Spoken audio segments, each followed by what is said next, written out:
Ou seja, partindo do espectro da luz solar e também dos trabalhos de laboratório, foi possível identificar os elementos e as substâncias químicas que fazem parte das estrelas. O mais interessante disso tudo é que isso foi feito através da luz, ou seja, à distância. A luz das estrelas começava a nos contar como eram elas. Faltava ainda entender completamente como é que essa luz era produzida.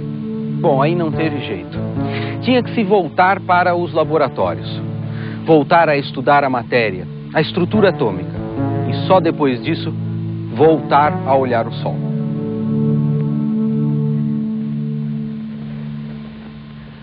Para entender melhor o funcionamento de uma estrela, talvez seja bom fazer um ligeiro recuo no tempo. Só alguns bilhões de anos. E aí, então, acompanhar o nascimento do Sol. As estrelas, acredita-se, surgem de grandes extensões gasosas, que nós conhecemos pelo nome de nebulosas. Além do próprio gás, também nós encontramos no interior das nebulosas muita poeira. Elas se encontram tanto na nossa quanto em todas as outras galáxias.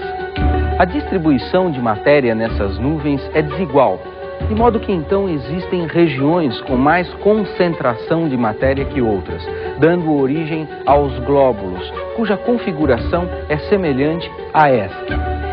Estes glóbulos teriam um raio médio aproximado de algumas dezenas de vezes o tamanho do nosso sistema solar.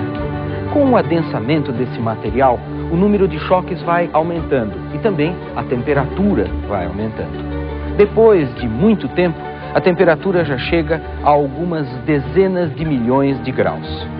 Só para respirar um pouco, é bom a gente lembrar que nós estamos falando de astronomia, onde tempo e distância são mesmo de perder o fôlego.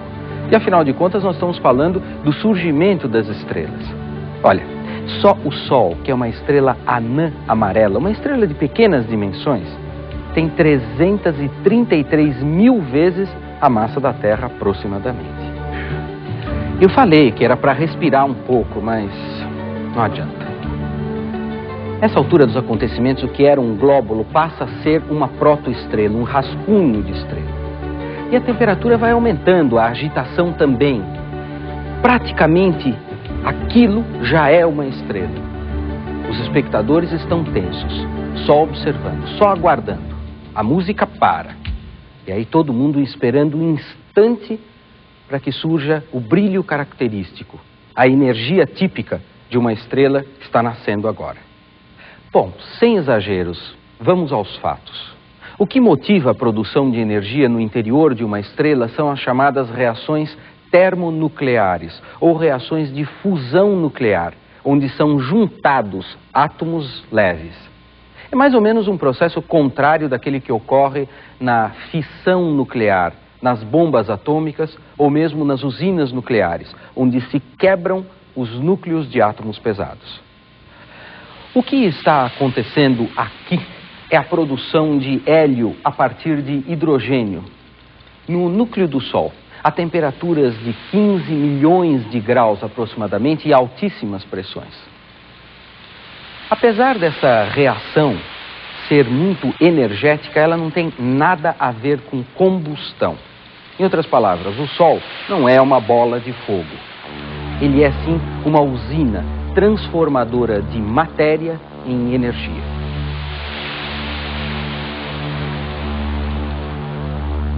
Para nós parece que o Sol é estável, não sofre nenhum tipo de modificação, está sempre lá a cada amanhecer. O Sol existe há cerca de 5 bilhões de anos e deve existir por mais 4 ou 5 bilhões de anos ainda.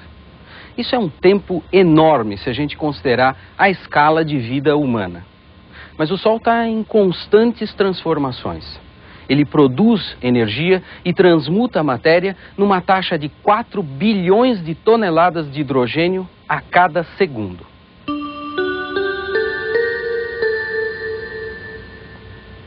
No interior da nossa galáxia existem várias estrelas que são semelhantes ao nosso Sol.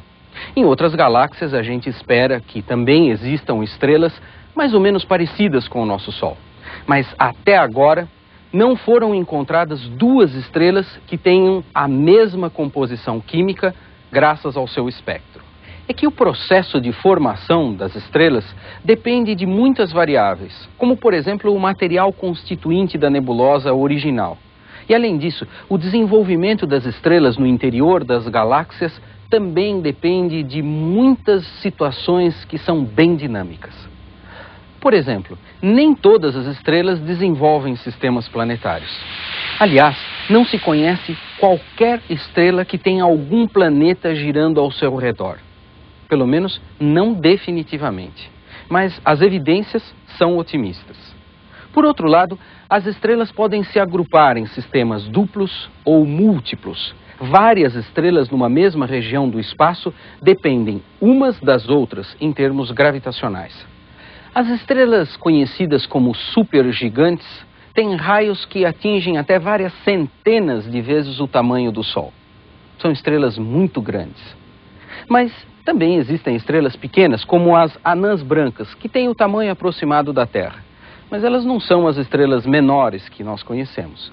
Existem as estrelas de nêutrons, com diâmetros de até 20 quilômetros.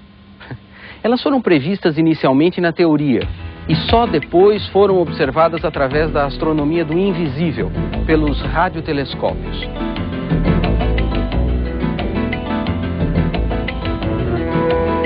As estrelas de nêutrons emitem radiações que não são visíveis, como as radiações que a gente recebe do Sol. São as chamadas ondas de rádio, que podem ser captadas por parabólicas, como essa daqui.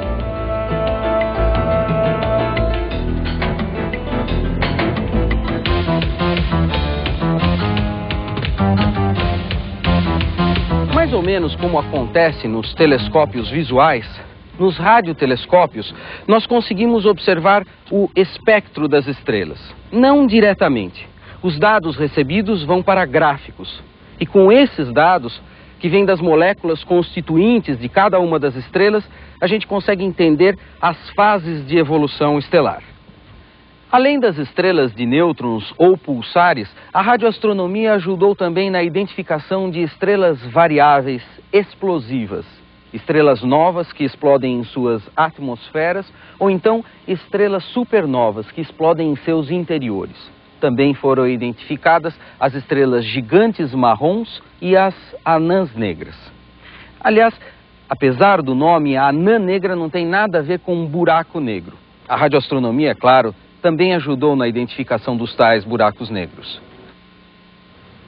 Todos esses corpos celestes e muitos outros são o resultado das diferentes formas de evolução estelar. E como nós já vimos, as estrelas evoluem a partir da concentração gravitacional da matéria.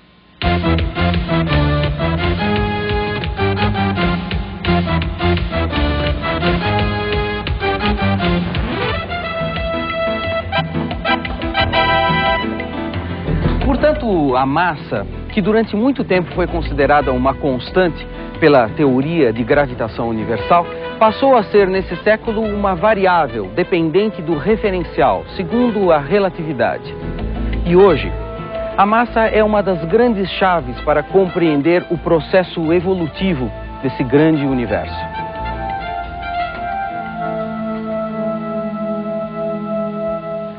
O hidrogênio é a forma mais simples e mais abundante de matéria que nós conhecemos em todo o universo.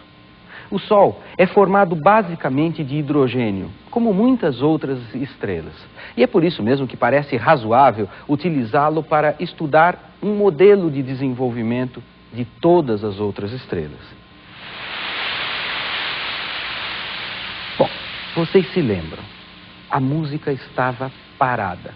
E todo mundo estava esperando o momento do surgimento de uma nova estrela.